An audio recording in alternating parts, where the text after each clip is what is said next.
Daripada Anas bin Malik radhiyallahu an, kata dia Nabi sallallahu alaihi wasallam bersabda, Nabi kata, inna minan nas mafatiha lil khair maghaliqa lisyarr.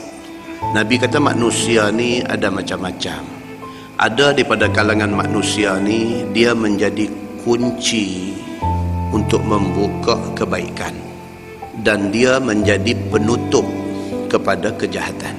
Manusia ni macam-macam, tuan-tuan. Orang kata rambut sama hitam, hati lain-lain.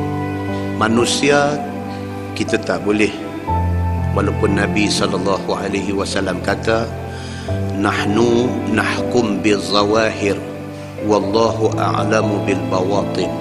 Nabi kata kita hukum orang berdasarkan zahir dia, tapi batin dia Allah yang mengetahui. Walau apapun, manusia ni tetap merupakan makhluk Allah yang unik.